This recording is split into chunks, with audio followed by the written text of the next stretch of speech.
You're listening to the Small and Supercharged podcast with Ria Freeman, episode 235.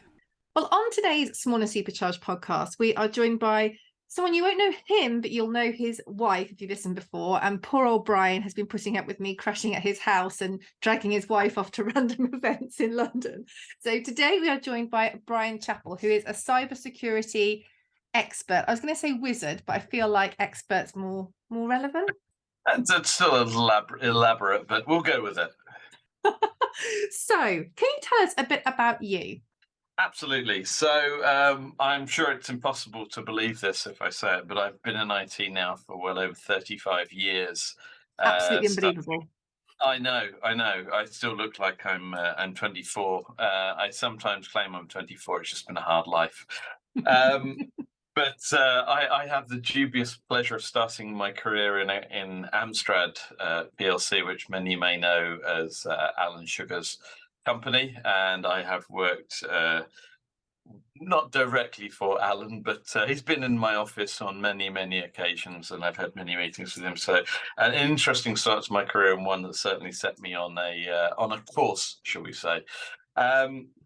I have been at the BBC. I've worked for GlaxoSmithKline, and I spent most of the last 11 years working at a cybersecurity company called Beyond Trust.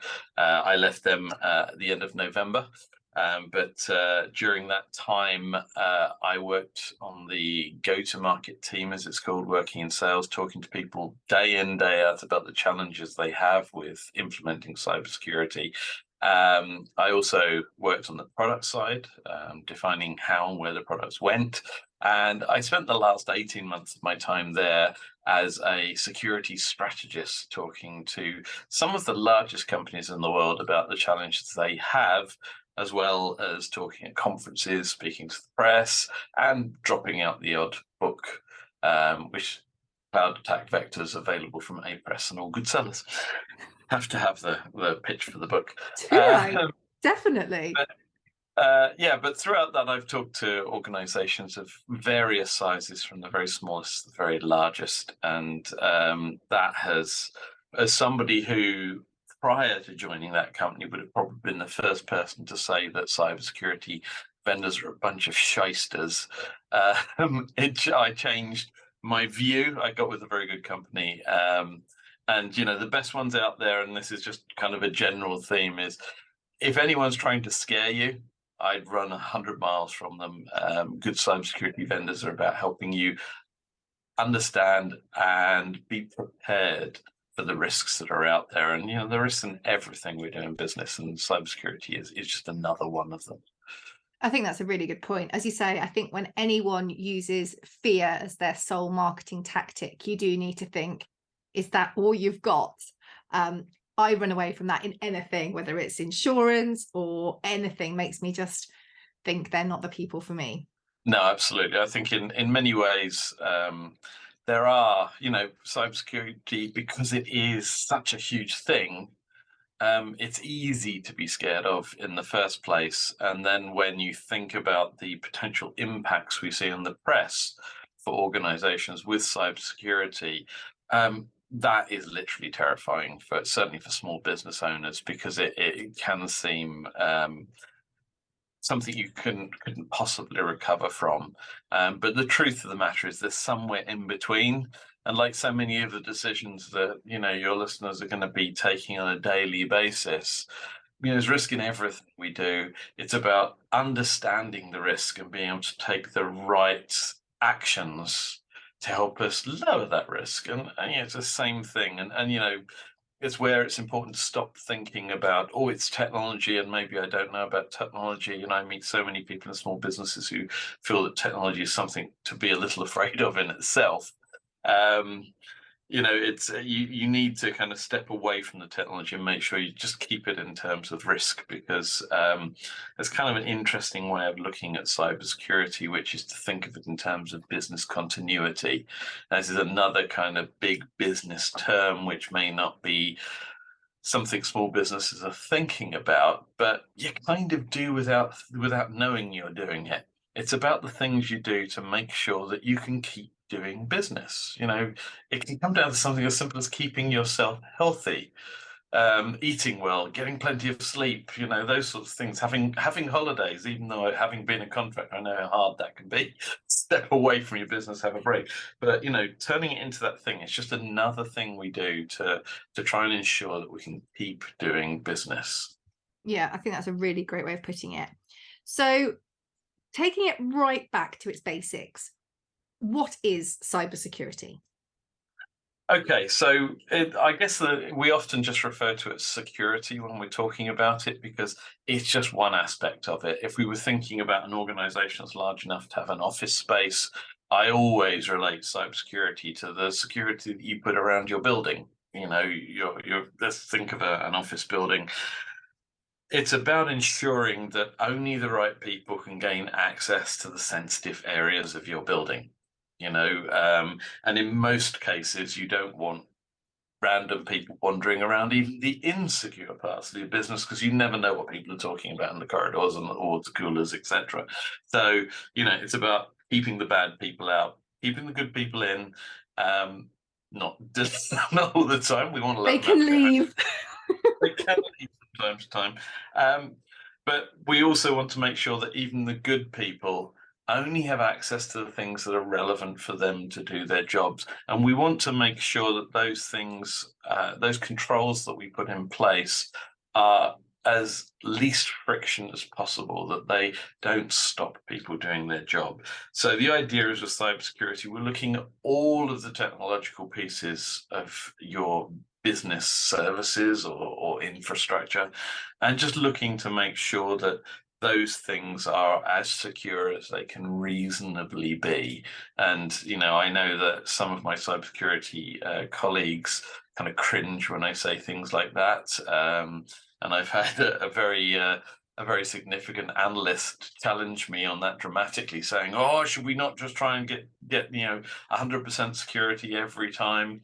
And an important thing to understand as you're thinking about any kind of security, cyber or physical, is you can never be 100% secure.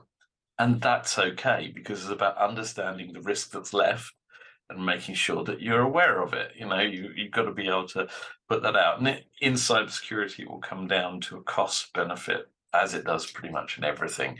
You've got to look at what you're likely to spend and what you're likely to lose if you don't spend it. But so with cybersecurity, common things you'll hear mentioned, and we have a habit of, in the cybersecurity industry, of throwing these around as if everyone will understand them. But simple things like passwords are critical to your cybersecurity. They are the keys to your kingdom, so to speak. You will hear talk of things like vulnerabilities, which, against the dictionary word, actually makes proper sense, but most people don't necessarily relate that to a piece of technology. But vulnerabilities tend to fall into one of what I would probably classify as three categories. They're either a technological vulnerability, and that would be most commonly where the people developing that technology made a mistake somewhere in that piece of technology. It's most commonly in the programs that are running on that technology. And even if you have a box in the corner that doesn't look like a computer, it's almost certainly actually a computer today. Everything from your skybox on top of your television to the router that's doing your internet, they're all computers in their own right. Your phone is another classic example there. But people make mistakes there. We're human. It's never 100% perfect. So there can be these technological mistakes that can cause the system to do something it's not expected to do, or often it allows access in a way that we don't want normally to allow. And is this why we have to keep updating our programs? Like with my WordPress website, every time I log in, it says, right, we've got these updates for you to do. Is that connected to that? In some cases, I know sometimes it's different. Yeah, there's two reasons really you'll get updates. One is the wonderful one, in that there's a lovely new feature that someone's created and added to that product. But the most common reason for an update is that there's a technological problem that needs to be resolved. A vulnerability is the most common reason for an update. But you'll tend to find those will most of the time be the what we call the point update. So, you've got your big number at the front, which is really the version of functionality in most environments. Then you have one or two, sometimes even three numbers beyond that. The fourth number will normally always just be a work in progress kind of number. It's where they're working on adding stuff, but the two in the middle, or the second two, generally indicate that something's being fixed, and the size of the fix will generally indicate which of the numbers gets updated. So actually, we all have that. My phone regularly says, "Oh, have we updated the latest version?" So whilst we might think cybersecurity doesn't concern us, we're a small business, or we're just a normal person, actually, when your phone or I'm sure Word keeps telling me it needs to be updated, there's all stuff that's saying, "Oh, have you done this yet?"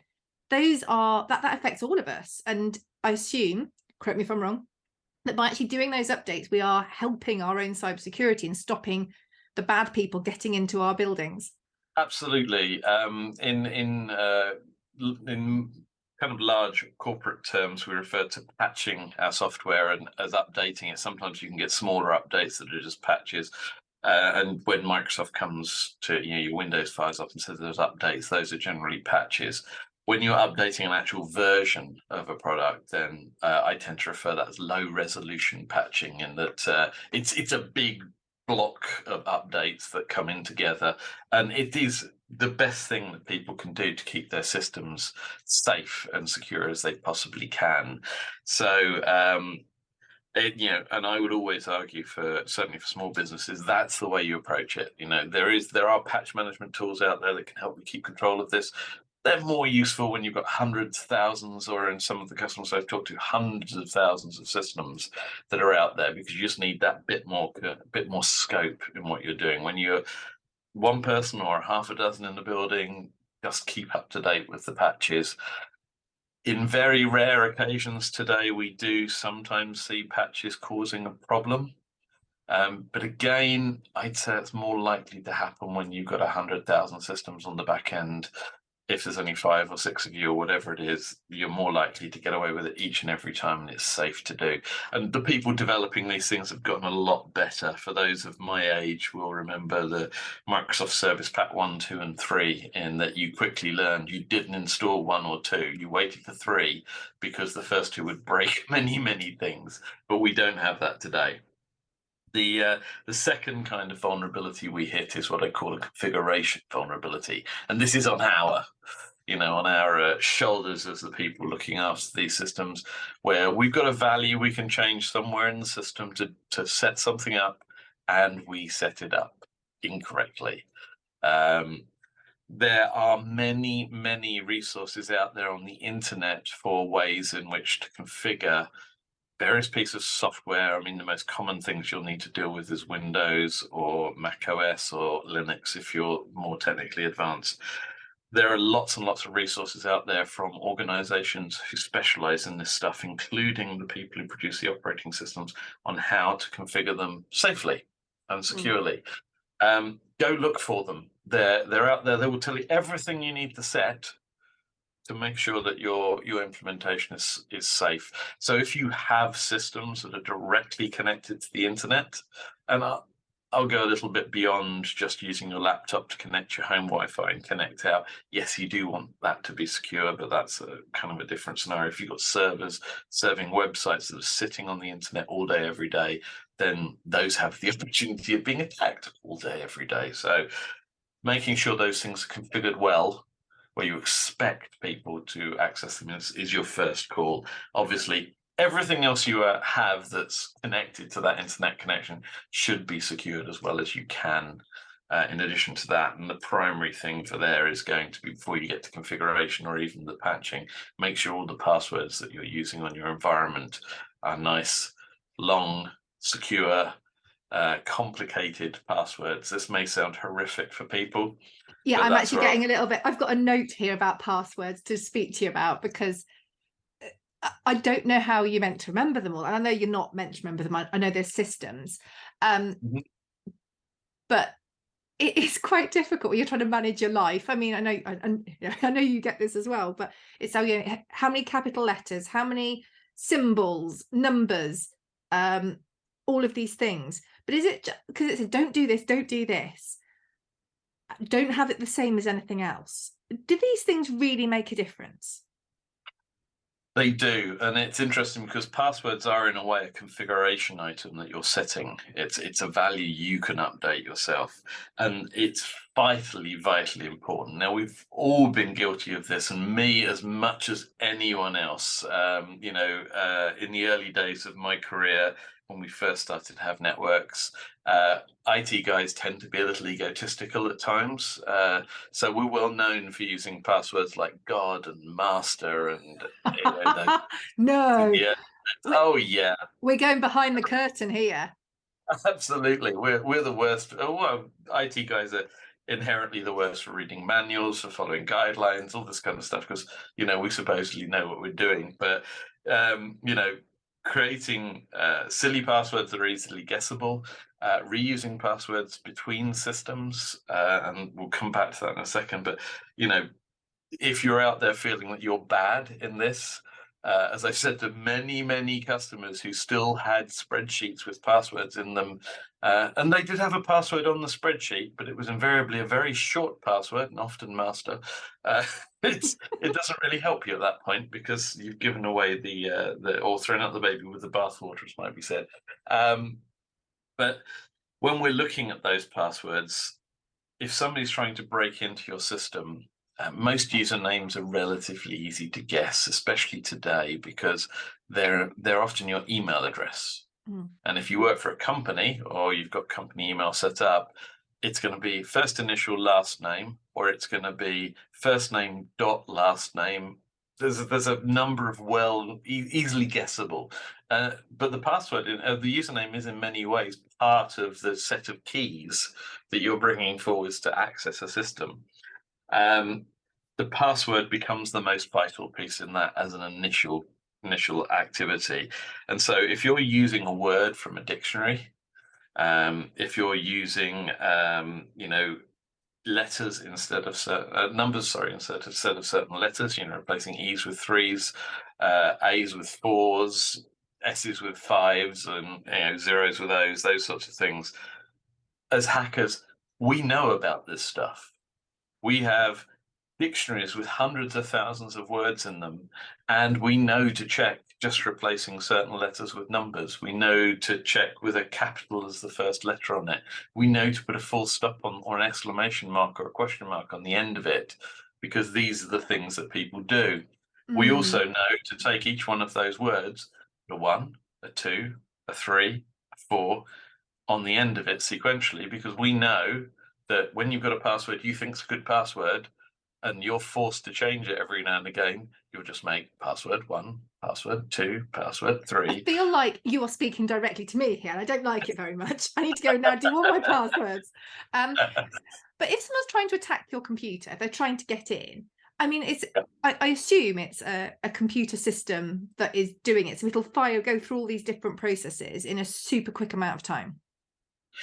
Yeah, there will be what will generally be called a bot, short for robot, obviously, that's going to be a piece of code which is just trying to connect your system or whatever target system it is. And this is called a brute force attack, where it will literally just try lots of different passwords. Now, when out on the internet, you use the same password across lots of different systems, you begin to see a slightly different attack. When they're just trying to get into your machine, there are some defenses your machine has, like you can try this yourself if you have set up an extra account on Windows, set a password on it, and just try to log into it using random passwords. You'll find the time it takes for Windows to come back and let you log in again gets longer and longer. And if it's not the administrator user on your machine, it will eventually lock you out. It will stop taking inputs, and depending on how you configured that might reset after a while, but most systems will just lock you out and just hold it. It's normally about 5 attempts, so there's stuff that can help there. But when you're accessing a system run by somebody else, their entire system could have been compromised, and the hacker can take the file that has all of the passwords in it and take those away to another machine, and they can start trying to get those passwords. Now, the systems you're connected to, it's okay, it's fine. The systems that you're connecting to they don't store your password. That's one good thing. What they do is they use an encryption method where they take your password and they pass it through a formula that turns it into what looks like random noise. And these are always what are called trapdoor encryptions, in that you can only go one way. It creates this value, and there is no way to work from that value back to your password. But what you then do when you've got this huge file full of all of these encrypted passwords is there's a thing called a rainbow table attack, for bizarre reasons. But sounds anyway, amazing. Rainbow table sounds like the dream right there, but attack on the end, that changed the feel quite a lot. yeah, rainbow table sounds lovely. The idea is that you've got a file that has all of those passwords we talked about earlier and their encrypted form for the majority, for many different types of encryption. So what you can do is just look through your list of encrypted forms, find one that matches, and now you have the original value of the password. Okay. So if you've used your password on more than one system, now they have all the details they need, not just for the one system they compromised, but for all the systems you've reused that on. And that's where that particular activity is possibly one of the most dangerous things to do, is to reuse your password across multiple systems. Because one thing, you might have used it in the most innocuous system that you really didn't care if someone broke into your account, but then you've used that password in your banking app and things could be disastrous. Fortunately, these days, banks are very good at making sure that you do good things in this respect and pushing you in particular directions. But hopefully, we'll see more of systems doing the good thing on passwords as well, which is pushing you towards longer and more complicated passwords, but not demanding you change them so frequently. And this is current guidance, is that you have a long, complicated password and you only change it when it's shown to be breached, when somebody has got it. And there are sites out there that you can check this kind of thing on. There's one called Have I Been Pwned, which pwned is kind of a bit of a techie term. It's what's called leet speak, which is another way of saying elite speak, us being egotistical on our side. And leet is annoyingly spelled L33T. But it's Have I Been Pwned, pwned.com, and you can go there and you can type in your usernames, or most commonly your email address. And there's a cybersecurity researcher who set this up, and he gets all of the kind of hacked information off of what's called the dark web or deep web, depending on what group you fall into. And it will tell you all of the times that information has been seen out there in the hacker community. What's really great is a lot of the personal password managers, which is kind of where we're heading in this, they also have links into those kinds of systems and will tell you if any of the passwords that you've got stored in them have been compromised out there, giving you a good chance to try and get ahead of the game to get them changed. And obviously those personal password managers as well have the lovely benefit of being able to generate those big, long passwords for you without using human brains, because we are terrible at picking random stuff. And it's I very always random, is it? Even with computers, it's never truly random. It's always pseudo-random. But as humans, you might ask somebody, to pick a random number between 1 to 10, and half of us, even on that first number, will start to think about whether the number's even or odd or a multiple of another number. And we might start to question our decision, and we might change it.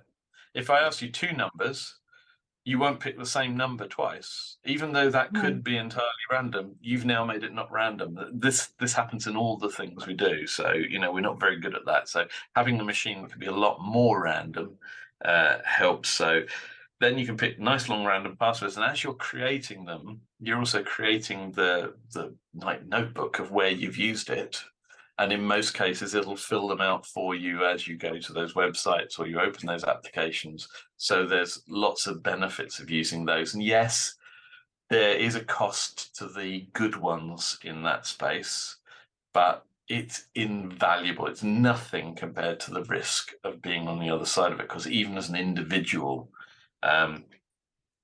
Having your bank compromised, having, an account like an Amazon account where somebody could spend thousands of your pounds just as an individual is a risk. But certainly as a business, someone who could interrupt your supply chains or order, beyond your credit limits with some of your suppliers, and there are hackers out there who will do these things just for the sake of doing them, as opposed to actually wanting to receive those things because it impacts your business. It can be that malicious. But so, and I will list them. 1Password is my one of choice. I've used it for years. It's fantastic. So it's just called one, as in ONE, password. Number 1Password, and Okay. it's number1password.com or 1Password.com.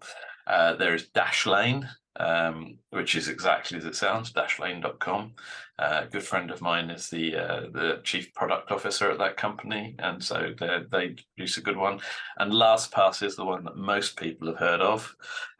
They've had a few hiccups recently, where some of their systems have been compromised, and it's impossible, as I said at the beginning, to be 100% secure. So even security companies get it wrong sometimes. But, that kind of just pushes them down the list. But one of those three, if you have one of those three, fantastic. If you don't have anything, get one of those three. There are free options out there that install on your machine, but these are out there in the cloud. They have the best connectivity. They're going to give you the best bang for your buck, because free is never free. You've got to do a lot of stuff to make it work. So I'd kind of go for those. You're going to be talking in most cases only, single digits of pounds or dollars a month, or slightly over that, depending on how you do it. They do great family setups as well, so great for home as well as work. So those are really valuable in that. And beyond that, obviously, if your system has the ability to set up what's called two-factor or second factor or multi-factor authentication, then turn it on, because things like 1Password, I know certainly, and LastPass and Dashlane also have the ability to manage that extra factor for you. So this is like adding yet another password to your login, but it's a password that's generated on the fly, so it changes continually. And if you kind of layer that up with a really good password, then the chances are, even if somebody compromises the password, they're going to be unlikely to compromise your second factor as well. And I'd also promote, I use Windows Hello all the time. My machine here has a camera on top of it, so when I start it up in the morning, I look at the camera and I get logged in, and that uses biometrics to log me in. Oh, because my computer's got a fingerprint thing on it. If it sees my face, it goes, "Oh, it's you. Here you go." Absolutely. So Apple have their face recognition. I think some of the others, Samsung and the others on Android, they have it as well now. Fingerprints are great. They provide an extra factor at the end of the day. And you kind of balance what the thing is you're accessing with the number of factors that you'd apply to it. But the more we can make it easy for people to log in securely to things, the better. I'm not a big fan of what's called single sign-on, where you sign into one thing and that authentication is just used everywhere else. Because if your one authentication gets compromised, everything is compromised in effect on your machine. But we're dealing with lots of different systems these days all over the cloud, so best to have different credentials for each one of those. It gives you the best security, and from your business perspective, for each of your employees to have different accesses into those systems to ensure that you've got isolation, that one person compromised isn't the end of things. If you're a larger organization, then having what are called privileged access management solutions as well, very big bang for your buck as well, which control the access into the accounts that generally manage all of those systems that you have connections with as well, could be another interesting way to go. And just to round out that kind of vulnerability piece, we've got technical, we've got configuration, and the last one is human.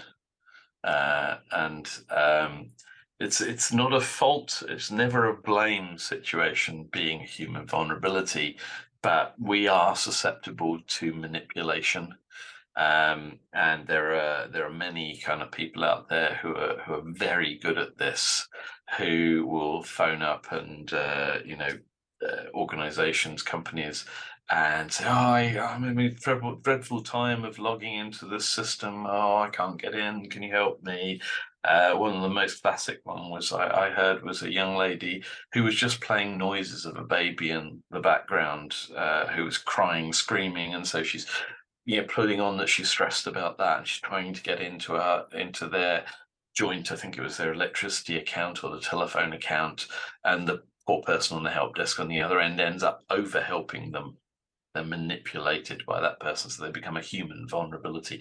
Picking bad passwords is a human vulnerability. Not configuring things is a human vulnerability. Leaving things at their defaults is something that we do as well. But they're avoidable. So as vulnerabilities go, that's kind of the three areas, and we've kind of wrapped passwords in there as a configuration one, although that normally kind of sits a little bit alone in the cybersecurity space.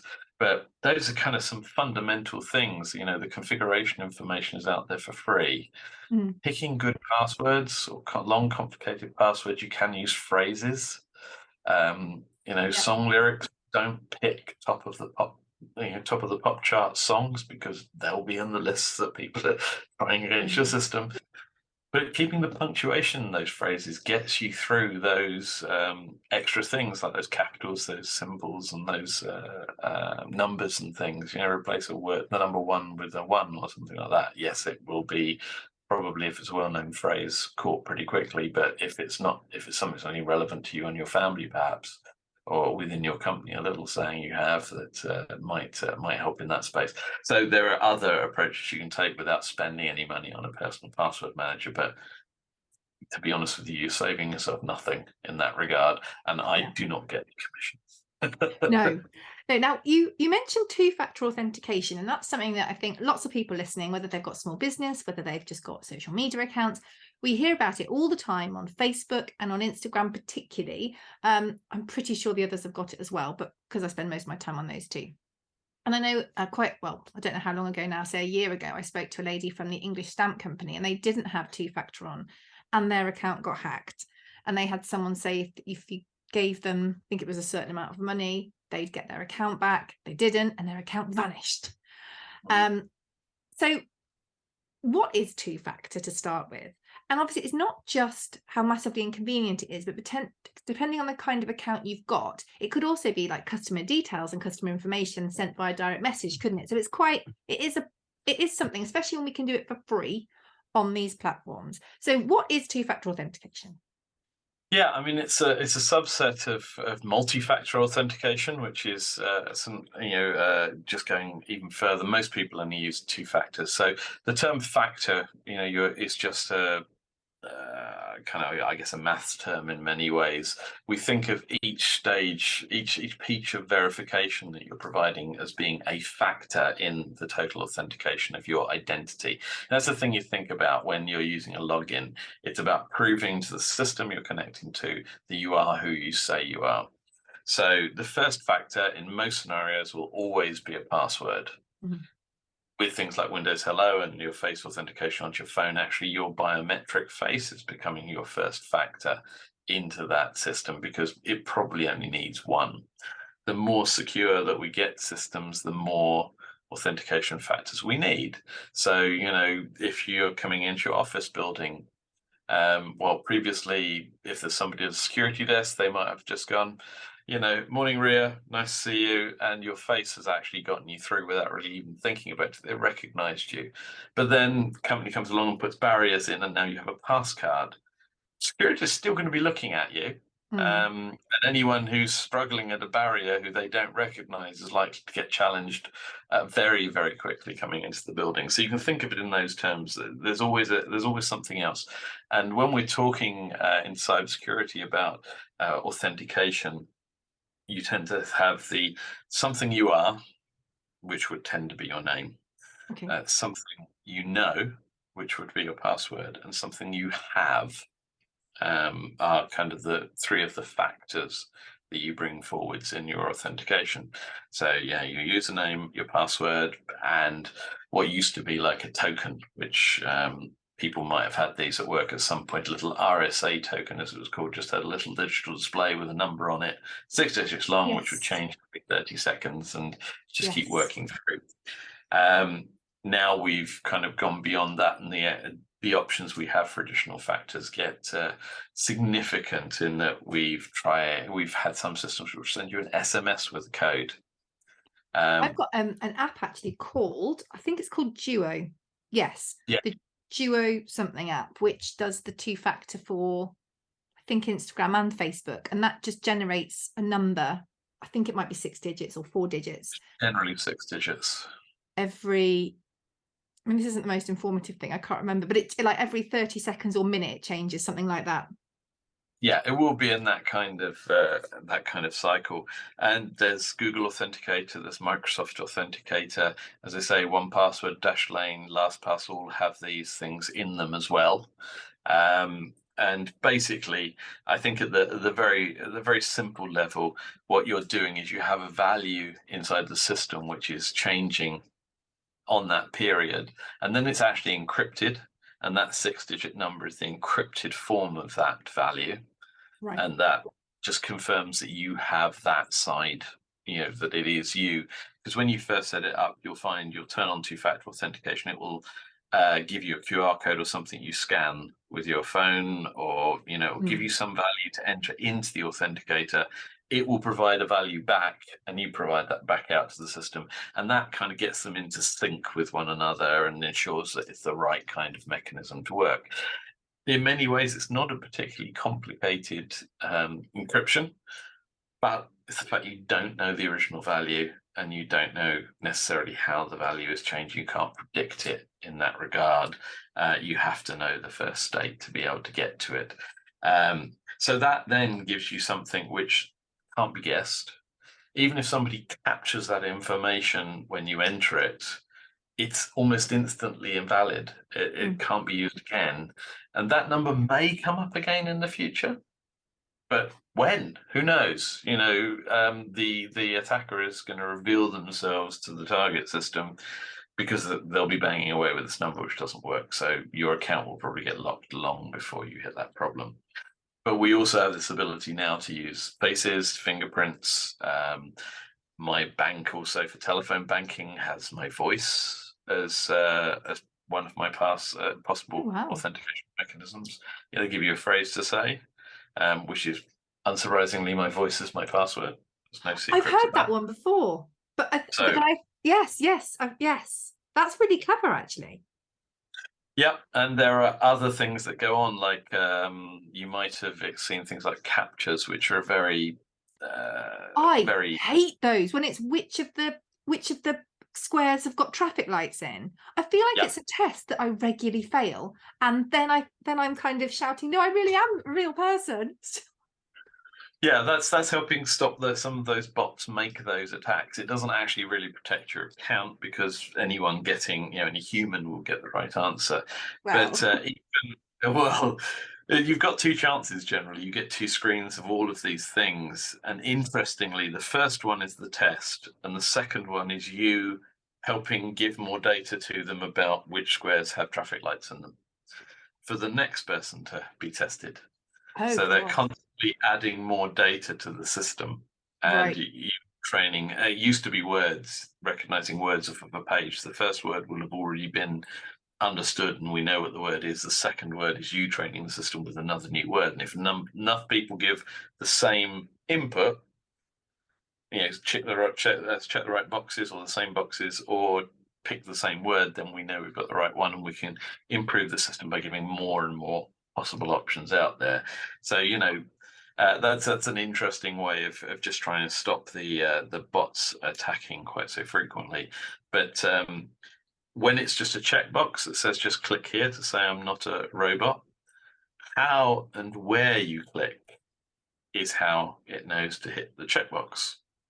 Yeah. Because a computer a bot coming in can just talk to the checkbox and go check. But when you do it as a human, you moved a mouse over it, it can get the mouse location, it can work out, you're probably not going to hit it exactly in the middle, which is what early ones would have done, all those kind of things. And that was kind of leading me on to another kind of biometric that I'm kind of hoping we'll see more of. But the cadence of how you type your password could be used as a factor in your authentication. Yeah, there's lots of these things that as humans we do that are your way of doing things. People have different cadences of typing just the same way as they have different cadences in walking, speaking, etc. So you kind of get a typing print that you can use as a factor as well. But that's kind of more complicated to capture. But just interesting ways in which security companies are trying harder and harder to make these extra checks on you become less and less intrusive in what you're doing. We're always trying to make it as low friction as possible when you're thinking about implementing these things in your organization. The more things we can add that you're not even aware that are being added, just help ensure the back-end systems that you're actually being secure or being helped to be secure without you needing to do active things from your side. The key things still remain in your environment, making sure that only the right people have access to your administrator accounts or your root accounts or your any admin account, any default account, as you might call it, if it came on the system as a default account. Making sure only the right people have access to those, and that those accounts are secured with really long, complicated passwords, because we can't put, in most cases, multi-factor authentication onto those because they're generally used by more than one person. And the moment you do something like, try and register 2 faces or 2 fingerprints or 2 tokens for a single account, you're beginning to get into complexities. And in large organizations where, might have an IT team that might number in the tens or even hundreds, the chances of, that actually everyone keeping that token secure, just diminishes rapidly. So it becomes a bad thing to do. So those tend to have to be secured with really long, complicated passwords. But again, got a password manager, that becomes much less of a concern. No, that makes perfect sense. So really, as the kind of basic level for cybersecurity, for whoever's listening here, passwords are a big thing. 2-factor authentication is a big thing. Making sure we update our various systems is also super important. What else would you say would be like the entry level to just help people get on the right path and just feel a bit more secure? Yeah, I mean, to be honest with you, those are probably some of the key things. The configuration management is probably the last one. If you have an office and you have machines in the office and, or if multiple people in your organization have laptops, etc., then, keeping those things secure. And I guess within laptops and computers, if people are using their personal devices for business purposes, especially if those devices are shared amongst members of the household, that's a significant risk. And I would absolutely recommend that in those scenarios, even if it's a stretch, try and get a separate device for home and a separate device for work, and get the work one, use those configurations to secure that work one more effectively. Just simply because, if there are controls on your home machine and your kids or your spouse can't watch a movie they want to watch or play an online game they want to play, those kinds of things, it will quickly become a big problem. But accessing some of those systems, the things that people go and browse on the internet and download, etc., can bring a huge risk to your machine. So well, yeah, you don't want your home system compromised. Again, still use the password manager, etc. over there. Try and keep the business stuff separate, because with things like the data protection regulations, you don't want to bleed sensitive information out onto the internet. You don't want to lose it. No, absolutely. And that makes perfect sense. I think there's some really great things, and it's also easy things that anybody can implement what you've talked about today.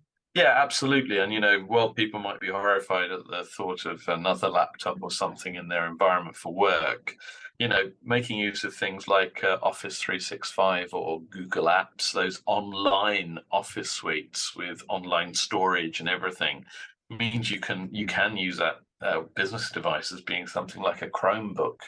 And while there's still a couple of £100, it's not the same as buying a full-on laptop, because you don't need that for business in most scenarios, especially small businesses. And those solutions also keep your data backed up, safe, available. Even if you lost the Chromebook, as long as you still have your passwords and your and access to a machine with access to the internet, you can still get to everything you need. And that's why things like 1Password, LastPass, Dashlane have those mobile apps, and we've all got our mobiles now, so those will tend to be with us.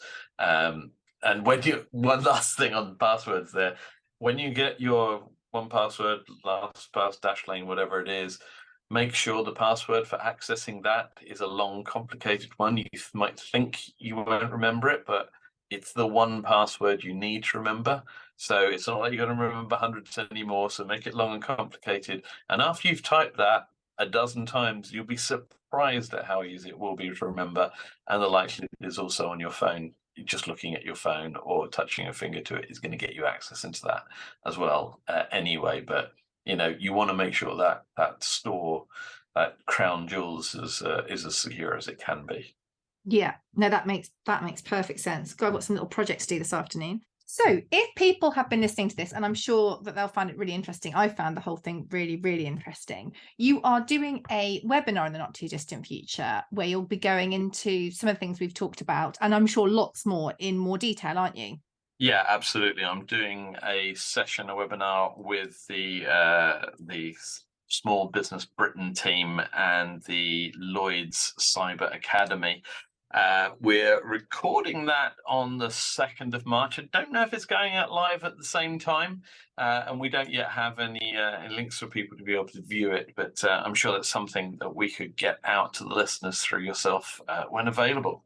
Definitely, because my plan is that this will come out just before then, so we can definitely make sure that we have those links as well, because that's super, super useful. Is there anything else you would like to add or share before I let you carry on with your day?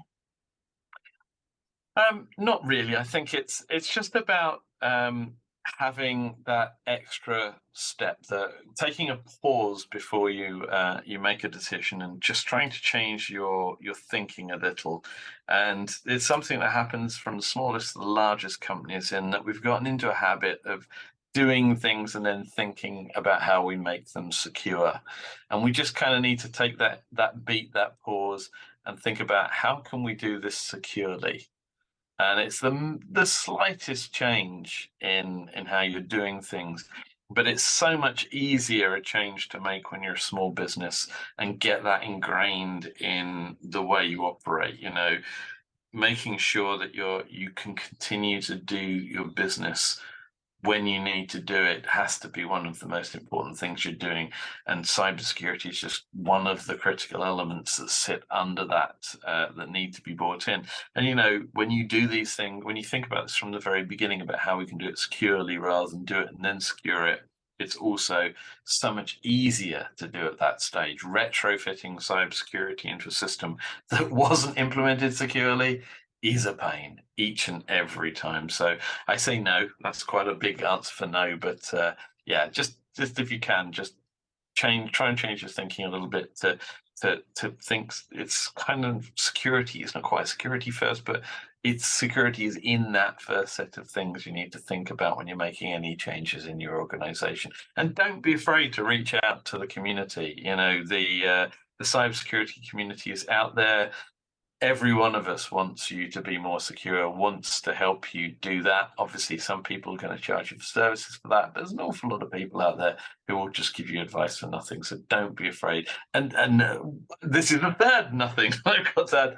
And I did say it earlier, Never think that you're doing it wrong and everyone else has got it right. You only have to look in the news each and every day to see that even the biggest companies with the biggest budgets in the world are still getting it wrong a lot of times, because we're all fallible. So, you might think you're doing it terribly and you're a terrible example, but you're really not. You're just one of us.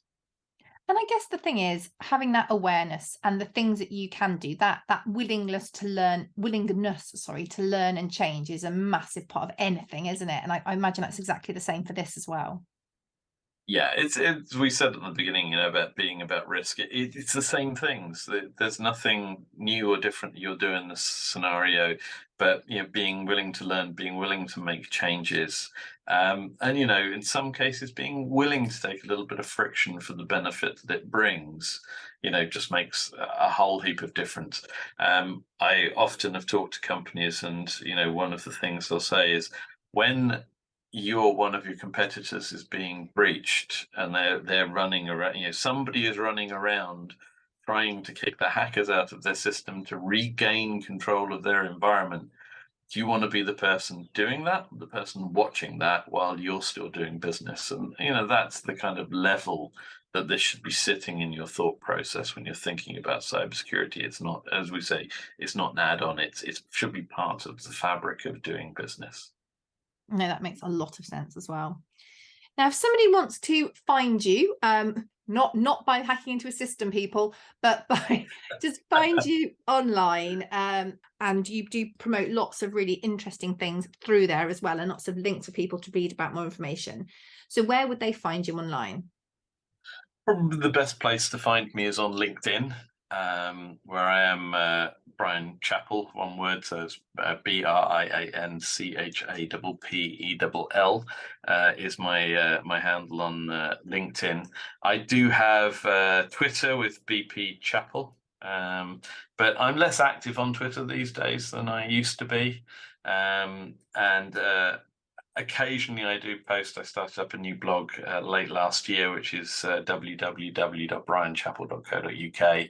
And I put a few pieces out there in December. I haven't done over the past month or so. I've been a bit busy on other things, but I will start to post some more stuff there. And if people want to make comments on the articles that are there, or even submit questions to me through LinkedIn, I'm happy to take a stab at anything people want to talk about or push them in the right direction. Thank you very, very much. It's been brilliant to talk to you today. I've got lots of food for thought and lots of things to explore this afternoon to improve my own security as well. But thank you so, so much for joining us. It's been really, really great. It's been an absolute pleasure.